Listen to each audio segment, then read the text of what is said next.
Hello दोस्तों, कैसे हैं आप। स्वागत है आप सबका मेरे चैनल हाउ टू कोड में।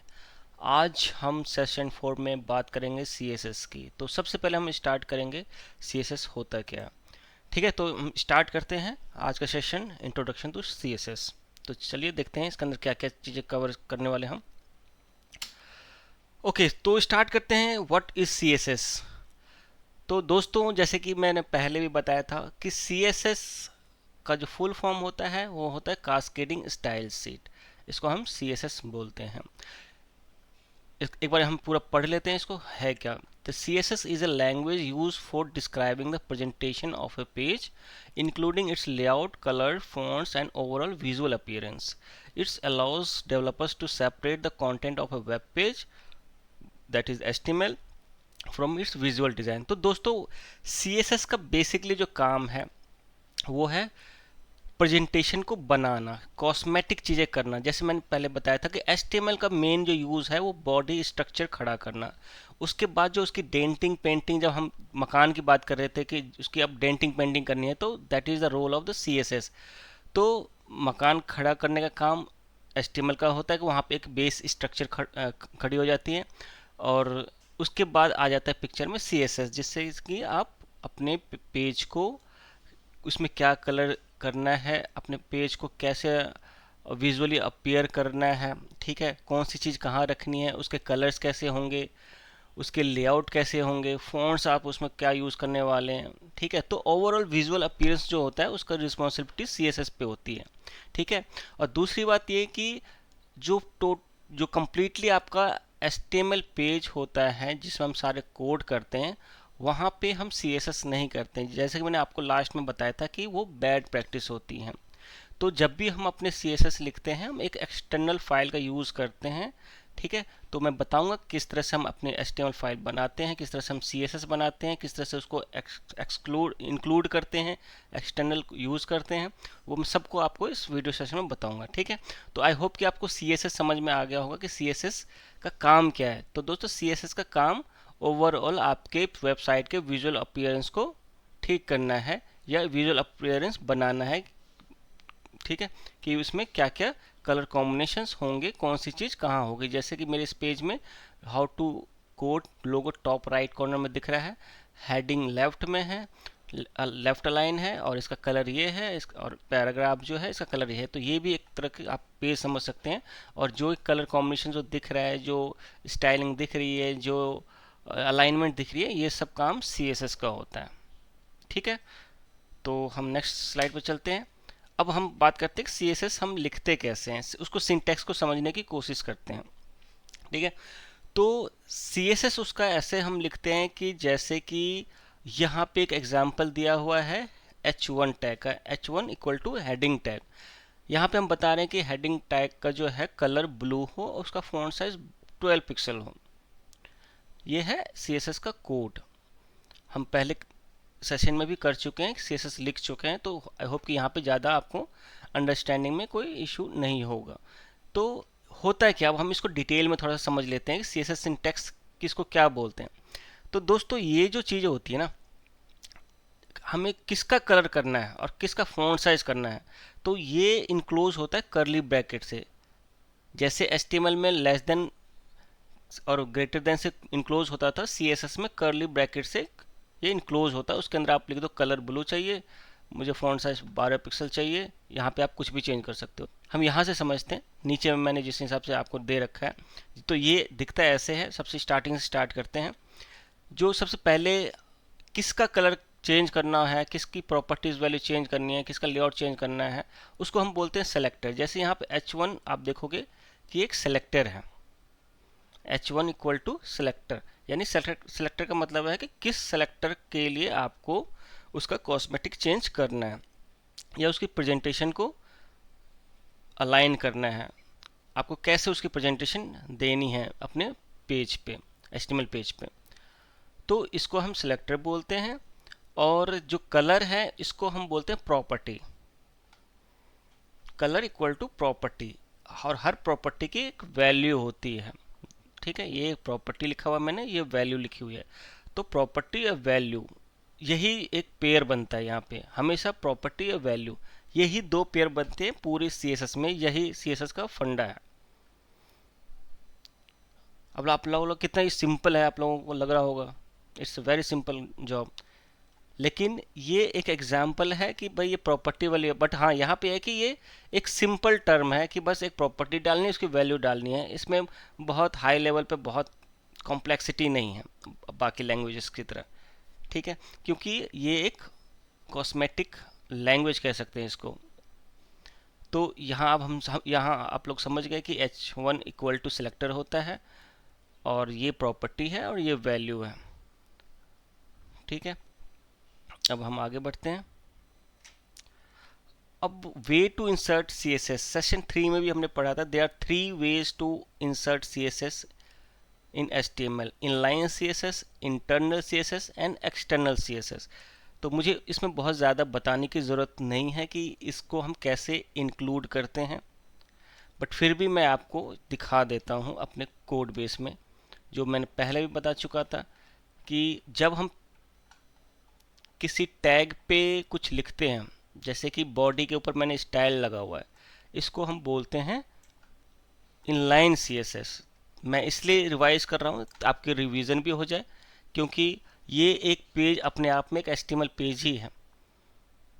तो यहाँ पे इसको बोलते हैं हम इनलाइन स्टाइल, जो कि किसी भी टैग के अंदर एज ए एट्रीब्यूट डिफाइन होता है स्टाइल, तो इनलाइन हो जाता है।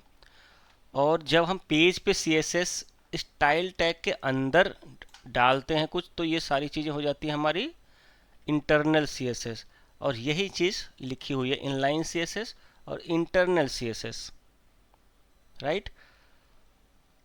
अब आते हैं एक्सटर्नल CSS। तो असली जो CSS है हमारी, जो एक्चुअल वे में हमें यूज़ करनी चाहिए, वो है एक्सटर्नल CSS, जिसको अभी हमने कमेंट कर रखा है।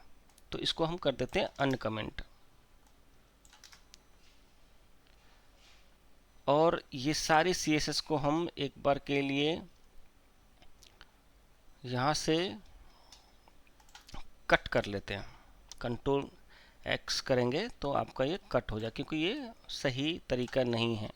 अब हम क्योंकि प्योरली CSS पढ़ रहे हैं, तो हम CSS में वर्क करेंगे, HTML में वर्क नहीं करेंगे। CSS की मैंने एक फ़ाइल डाल दी है, अभी हमें अब HTML से कोई लेना देना नहीं है। अब हम चले जाते हैं इस CSS फाइल के अंदर, जिसको हम style.css कहते हैं। ये फाइल मैंने खोल ली यहाँ पे,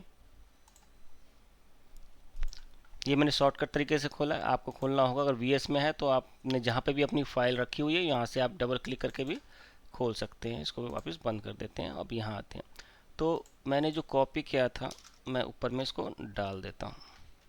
आपकी सारी की सारी CSS अब मेरा अलग हो गया। तो हमने जो पढ़ा था यहाँ पे कि it allows developer to separate the content of a web page, तो दोस्तों ये यही काम हुआ है। इसने प्रेजेंटेशन को बिल्कुल अलग कर दिया है इसके स्ट्रक्चर से। अब आप स्ट्रक्चर यहाँ लिखते जाइए, बॉडी में यहाँ लिखते जाइए, और CSS के चेंजेस यहाँ करते जाइए, जो भी कुछ करना है आपको। तो हम एक एक करके चीज़ों को समझेंगे कि अब CSS में हम सीख रहे हैं, अब CSS को हम सीख रहे हैं, तो CSS में किस तरह के चेंजेस होते हैं। ऑल्दो थोड़ा बहुत मैंने बता दिया था कि भाई कलर ऐसे चेंज करना है, इसको ऐसे करना है, किसको कैसे पकड़ना है, सिलेक्टर्स अभी मैंने बताया कि क्या होता है। अब कुछ प्रॉपर्टी के साथ हम इसके साथ खेलेंगे, इसमें कुछ कॉस्मेटिक चेंजेस करेंगे अपने स्लाइड के हिसाब से, ठीक है। तो देखते हैं अपने स्लाइड्स में आगे क्या रहता है। मैं स्लाइड्स इसलिए प्रीफर कर रहा हूँ ताकि हम लोग सीक्वेंस में चले, ऐसे बीच बीच में आगे पीछे सीखेंगे तो हम लोगों को समझ में नहीं आएगा, कंफ्यूज हो जाएंगे। तो स्टेप बाय स्टेप आगे बढ़ते हैं, ओके। तो मूव करते हैं नेक्स्ट स्लाइड पे। That is a way to insert CSS, हम ऑलरेडी बात कर चुके हैं। अब हम एक्सटर्नल CSS कैसे इंसर्ट करना है ये मैंने बता दिया है। एक एक्सटर्नल फाइल होती है, उसको हम अपने पेज पे डाल देते हैं, और उसका टैग क्या होता है डालने का, link relevance equal to style sheet, और href में आपके CSS का पाथ होता है, जो जहाँ पे भी आपके रूट में पड़ा हुआ है। मेरे सेम रूट पे asset फोल्डर के अंदर style.css पड़ी हुई है, तो मैंने इसको यही दिया है। अगर आपके सिस्टम में कहीं और पड़ी हुई होती है तो वहाँ का दे सकते हैं, बट ऐसा कभी मत कीजिएगा। जहाँ पे आपकी HTML पड़ी होती है वहीं पे आप एक फोल्डर बना सकते हैं और वहीं डालना होता है, ताकि आपके सारी चीज़ें रूट पे रहें, कहीं पे भी हम डालना गलत हो जाता है, अदरवाइज़ किसी को पता ही नहीं चलेगा या कभी कोई आके कोई फाइल डिलीट कर देगा। इसलिए मेन वो है कि आप जो प्रोजेक्ट फोल्डर बनाते हैं हमेशा उसी में अपने स्टाइल्स को रखें। ये बहुत ज़रूरी चीज़ है समझने के पॉइंट ऑफ व्यू से, कहीं पे भी नहीं डालना चाहिए, ये हमेशा ध्यान रखिए।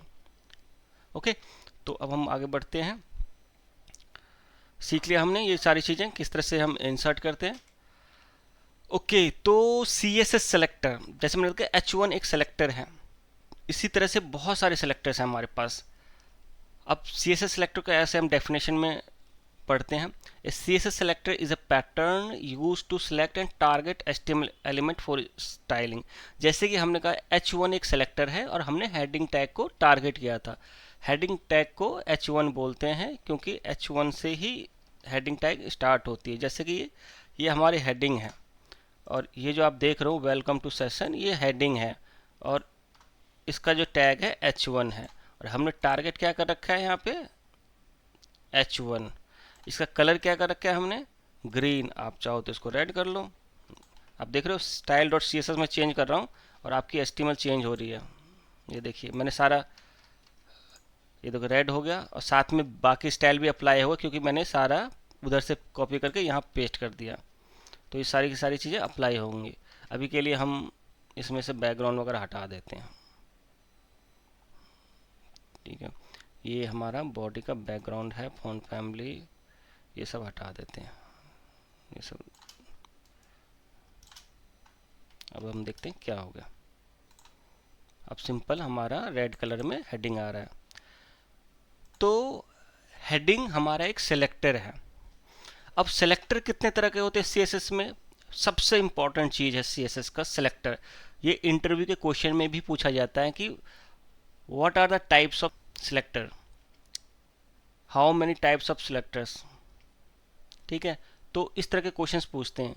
सिलेक्टर्स क्या होते हैं, हिंदी में बोले तो सेलेक्टर क्या होते हैं, कितने टाइप के होते हैं। तो दोस्तों सेलेक्टर्स टारगेट करता है HTML एलिमेंट को स्टाइल के पर्पज से, तो उसको हम सेलेक्टर बोलते हैं। बेसिकली सेलेक्टर एलिमेंट ही होता है एक तरह से, बट 4 तरीके से हम इसको यूज़ कर सकते हैं। एलिमेंट सेलेक्टर, जैसे मैंने बोला कि ये एक एलिमेंट सेलेक्टर है। CSS सेलेक्टर, क्लास सेलेक्टर, ये मैंने अभी तक आपको नहीं पढ़ाया है। एलिमेंट सेलेक्टर मैंने बता दिया है कि H1 equal to element. Tag और एलिमेंट एक ही चीज़ होते हैं, तो कभी कोई एलिमेंट बोलता है, कभी कोई उसको टैग बोलते हैं। तो एलिमेंट CSS एलिमेंट सेलेक्टर यानी कि H1 जो है वो एक एलिमेंट सेलेक्टर है। क्लास सेलेक्टर और ID सेलेक्टर यानी एट्रीब्यूट सेलेक्टर। एट्रीब्यूट के बारे में हम डिस्कस किया, एट्रीब्यूट क्या होते हैं थोड़ा बहुत हमने डिस्कस किया, मैं यहाँ पे फिर से डिस्कस करूँगा। बट 2 चीज़ें यूनिक मिली हैं यहाँ पे, एक क्लास सेलेक्टर और एक ID सेलेक्टर। तो सबसे पहले हम CSS एलिमेंट सेलेक्टर की बात कर रहे थे, तो अपने कोड में आ जाते हैं। तो जैसे कि मेरा H1 था यहाँ पे, अब मैं यहाँ पे आ जाता हूँ कि एक सिलेक्टर बनाता हूँ मैं। हेडिंग की जगह मैं ले लेता हूँ यहाँ पे कोई सपोज कीजिए मैंने एक पैराग्राफ सेलेक्टर ले लिया। ठीक है, पैराग्राफ में लिखता हूँ दिस इज पैराग्राफ। ठीक है, अब देखिए दिस इज पैराग्राफ। अब क्या है, बहुत खराब सा लग रहा है, इसको हम सुंदर बनाते हैं। अब चलिए कैसे बनाएंगे। तो सबसे पहले हम बात करते हैं एलिमेंट। तो ये एक एलिमेंट है, एक टैग है। तो जो भी एलिमेंट को आपको स्टाइल करना आता है, यहाँ से इसको कर लीजिए कॉपी और चले जाइए अपने स्टाइल के अंदर, यहाँ पे कर दीजिए इसको पेस्ट। और उसके बाद क्या करेंगे, कर्ली ब्रैकेट डालेंगे, कर्ली ब्रैकेट पे एंटर मारेंगे। एंटर मारने के बाद आप इसको क्या करना है, इसमें आप सबसे पहले कलर देना चाहेंगे। इसका कलर कुछ भी डाल सकते हैं, इसमें मैं डालता हूँ येलो। गुड। और क्या चाहिए आपको, आप फ़ॉन्ट साइज़ बड़ा करना चाहते हैं, फ़ॉन्ट साइज़ बड़ा कर देते हैं इसको हम। ये देखिए इसके अंदर लार्ज है, लार्जर है, मीडियम है, छोड़िए सबको, हमें नहीं पता कितने साइज़ का, हम अपना मैनुअल साइज डाल देते हैं 50 पिक्सल। और क्या करना चाहते हैं, इसका फ़ॉन्ट फैमिली जो बहुत इंपॉर्टेंट चीज़ होती है, फ़ॉन्ट फैमिली भी यूज़ होता है। फ़ॉन्ट फैमिली देखिए ये डिफ़ॉल्ट होते हैं, तो ये सारे सिस्टम फ़ॉन्ट होते हैं। इनके अलावा कुछ वेब फ़ॉन्ट्स भी होते हैं जो थोड़े से फैंसी होते हैं, तो अभी हम उसको नहीं सीख रहे हैं क्योंकि उसको इम्प्लीमेंट करने का तरीका थोड़ा सा डिफरेंट है। अभी हम सिस्टम फ़ॉन्ट यूज़ कर रहे हैं जो आपके सिस्टम के अंदर है। लैपटॉप यूज़ करें तो लैपटॉप के अंदर होगा वो, ये एक्चुअली लैपटॉप के अंदर आपके विंडोज़ के अंदर फ़ॉन्ट्स के अंदर होता है चीज़ें, तो वही चीज़ें यहाँ पे दिखा रहा है। तो आप इसमें से कोई एक सिलेक्ट कर लीजिए। अब आप कहेंगे कि इसके अंदर तो दो दो फॉन्ट सिलेक्ट हो गए, तीन तीन हो गए, कोरियर न्यू भी है, कोरियर भी है, मोनो स्पेस है, ऐसा क्यों? तो दोस्तों ऐसा इसलिए कि आपके सिस्टम पे तो ये सारे फ़ॉन्ट है, बट मान लीजिए किसी के पास पुराना सिस्टम है या किसी के पास नया सिस्टम है, उसके पास अगर फ़ॉन्ट इनमें से कोई नहीं है, फिर कैसे काम करेगा? तो दोस्तों हमेशा फ़ॉन्ट की प्रायोरिटी यहाँ से स्टार्ट होती है कि सबसे पहला फ़ॉन्ट आपके सिस्टम में ढूंढेगा, नहीं मिलेगा फिर इसको ढूंढेगा, नहीं मिलेगा तो इसको ढूंढेगा। तो इसलिए बेस्ट प्रैक्टिस में आप देखोगे कि यहाँ पे हर किसी रोज के अंदर 4-5 फॉन्ट का कॉम्बिनेशन दे रखा है। आप कोई भी एक चूज़ कर सकते हो, जैसे कि मैं ये कर लेता हूँ। अगर आपको इसमें से चूज़ नहीं करना है तो आप खुद ही अपना कर लो भाई कि ये एरियल तो मुझे पता है सारे सिस्टम में होता ही है, टाइम्स न्यू रोमन भी होता है, यहाँ पे आप अपने कोई भी कर लो। मैं कहता हूँ मैं तो हमा कर लेता हूँ, लेकिन आप इसमें कुछ भी लिखोगे क्योंकि एरियल आपको मिल गया है तो आपको एरियल ही दिखेगा। तो यहाँ पे देखो जो जो मैंने चेंज किया आ गया यहाँ पे, दिस इज पैराग्राफ थोड़ा विजिबल नहीं है, और तो यानी कि हमने अच्छी कॉस्मेटिक चेंजेस नहीं किए। इसको हम कलर कॉम्बिनेशन में से जाके सिलेक्ट कर सकते हैं, आप कौन सा कलर दोगे? चलो थोड़ा सा ये दे देते हैं, ठीक है, ऑरेंज कलर थोड़ा ज़्यादा विजिबल होता है तो हम दे देते हैं, ये देखिए, ठीक। तो ये हमारा एलिमेंट सेलेक्टर का एग्जाम्पल था कि एलिमेंट सेलेक्टर काम कैसे करता है। 3 चीज़ें हमने दी है, इसके अलावा भी बहुत सारी चीज़ें होती हैं जो आप दे सकते हो इसके अंदर, और इसको आप खुद ही एक्सप्लोर कर सकते हो इसको हाई लेवल पे कि और क्या क्या हो सकता है। मैं आपको साइट अपने डिस्क्रिप्शन बॉक्स में दे दूँ कि कहाँ कहाँ कर सकते हैं, फिर मैं एक साइट का नाम बता देता हूँ आपको। आप यहाँ पे देख सकते हो कि बेसिकली मैंने भी यहीं से सीखी थी, W3 स्कूल बोलते हैं इसको, ठीक है, ये सबसे पहले आ जाएगा।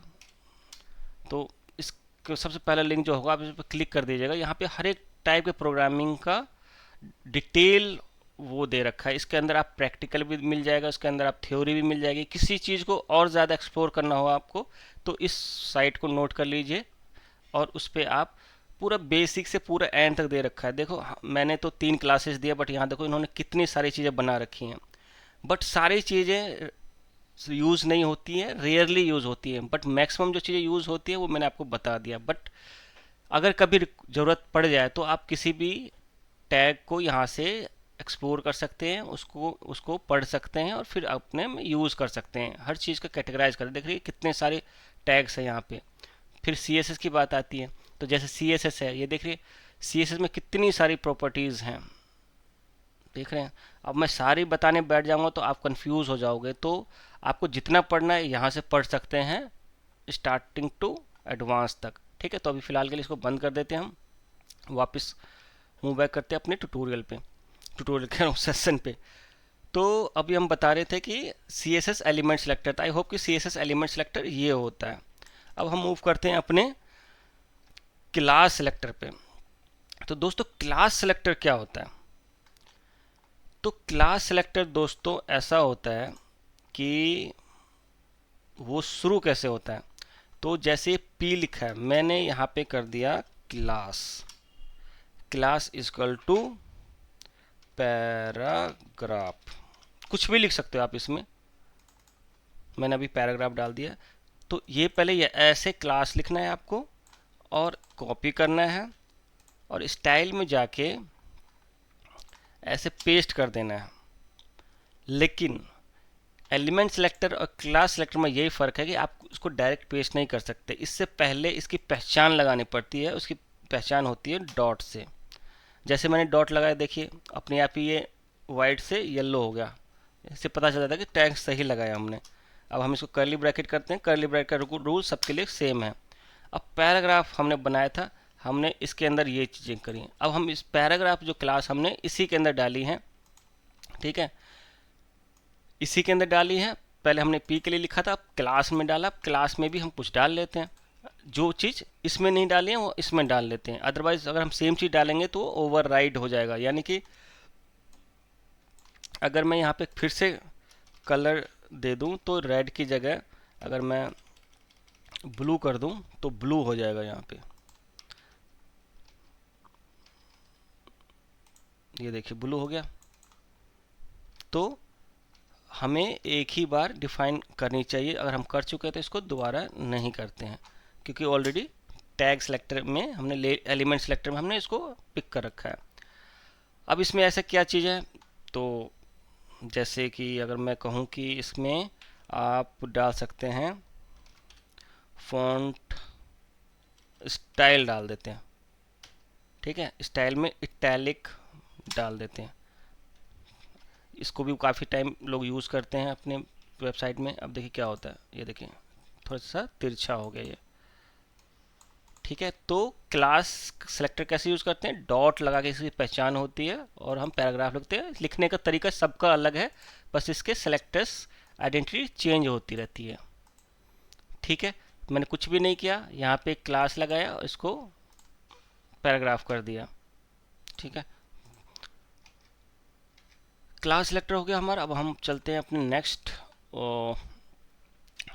नेक्स्ट सेलेक्टर के पास, that is the ID selector. तो दोस्तों एक चीज़ मैं बता दूं, क्लास आप अपने पेज पे कहीं पे भी यूज़ कर सकते हैं और कितनी बार भी यूज़ कर सकते हैं। जैसे कि ये था, और मैं एक और पैराग्राफ मैंने बना कर रखा है, इसको ले लेता हूँ। इसके अंदर भी मैं क्लास डाल देता हूँ, पहले माई क्लास लिखा था, मैं इसको पैराग्राफ कर देता हूँ और इसका कर देता हूँ डमी पैराग्राफ।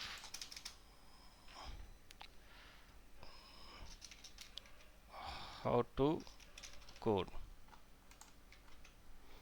अब क्या होगा, एनी गेसेस, कोई गेस कर सकता अब क्या होगा। मैंने इस पर भी लगा दिया, तो मैंने इस पर भी। तो दोस्तों यही इसका प्लस पॉइंट है कि क्लास आपने एक बार बना लिया, यहाँ पे इसकी डेफिनेशन एक बार रेडी कर ली, तो आप इसको कहीं पे भी कितनी बार भी यूज़ कर सकते हैं। आपको CSS लिखने की ज़रूरत ही नहीं है। यानी कि ये काम इस पर भी करेगा और यही काम इस पर भी करेगा। तो देखिए ये सेम हो गई, ये भी सेम आ रहा है, ये भी सेम आ रहा है। तो यानी कि मेरे पास 1000 भी होंगे ना पेज पे क्लास, तो आपके 1000 एलिमेंट अपडेट हो जाएंगे सिर्फ एक बार करने से। यही CSS का मेन कंसेप्ट है। अब आते हैं हम अपने नेक्स्ट सेलेक्टर आईडी पे। तो जैसे क्लास को हम मल्टीपल टाइम यूज़ कर सकते हैं, वैसे आईडी को हम मल्टीपल टाइम्स यूज़ नहीं कर सकते हैं। आईडी को हम एक ही बार यूज़ कर सकते हैं पूरे साइट पे। तो मैं आपको एग्जांपल बताता हूँ कि CSS आईडी सेलेक्टर यूज़ कैसे करते हैं। तो मैंने क्या किया, मैं एक बार का पहले कोडिंग करूँगा, मैं कोडिंग करूँगा। अब मैं एक बटन बनाता हूँ, बटन नहीं मेरे पास एक बना ही हुआ है, तो दोबारा क्यों बनाए। मैं इस चीज़ को उठा लेता हूँ यहाँ से,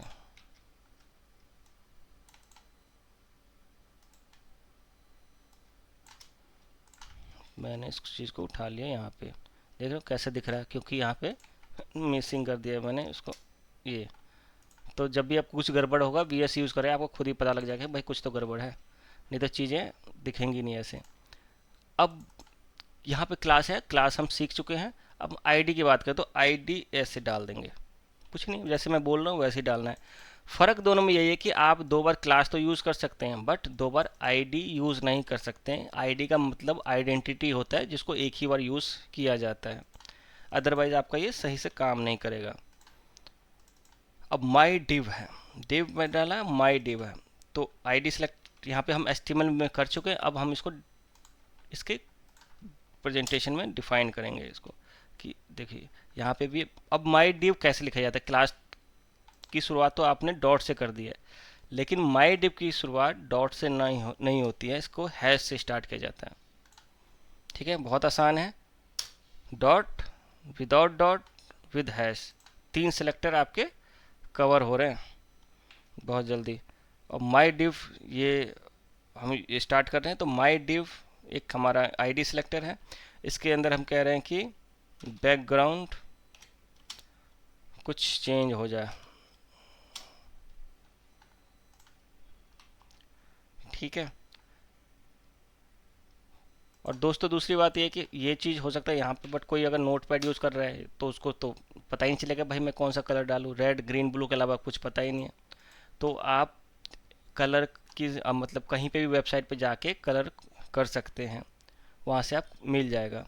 जैसे कि अगर मुझे थोड़े बहुत कलर्स याद हैं तो मैं जैसे इस तरह से इसको हैश कलर बोलते हैं, अपने आप आ जाता है ये। आप कुछ भी इसमें डालेंगे तो ये आ जाएगा, बट एक जैसे चीज़ें डाल लिएगा, अगर नहीं पता है तो दूसरी चीज़ें भी आती है।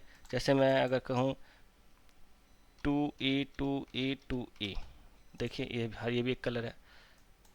तो ऐसे अगर मान लीजिए मैं कुछ, बट हाँ ये ध्यान रखना कि ये हमेशा 6 कैरेक्टर्स का होना चाहिए। ये एक हैश कोड है जो हमेशा 6 कैरेक्टर का होता है कलर्स।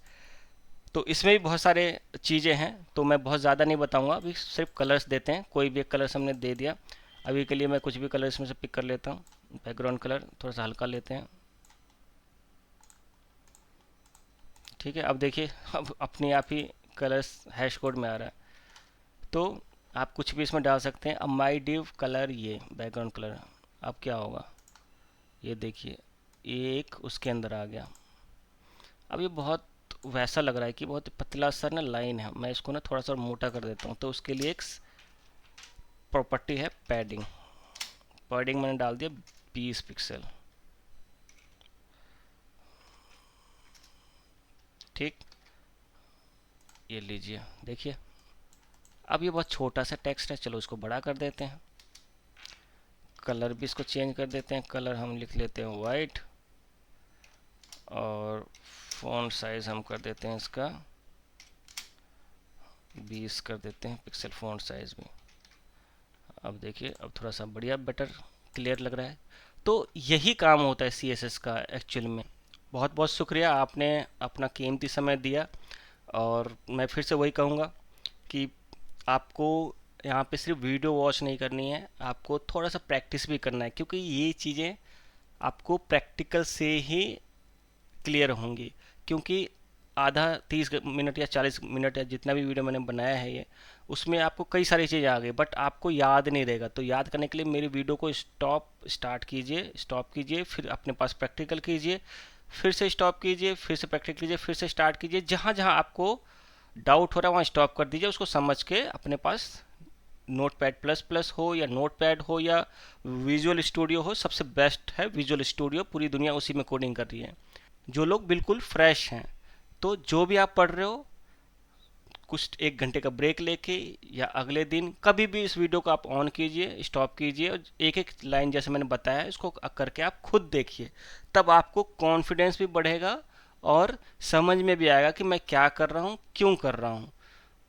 कोडिंग करेंगे, ब्राउज़र पे देखेंगे, अपने आप पता लगेगा ओह कितना मज़ा आ रहा है काम कर। अगर मेरी वीडियो को पसंद आया हो आपको, तो please likes comment and share ज़रूर करें, सब्सक्राइब ज़रूर करें, क्योंकि अगला वीडियो बहुत जल्दी आ रहा है और मैं चाह रहा हूँ कि आपको जल्दी से नोटिफिकेशन मिले। ऑल गुड, तो फिर मिलेंगे। That is the next session is 5। तो अभी के लिए बाय बाय।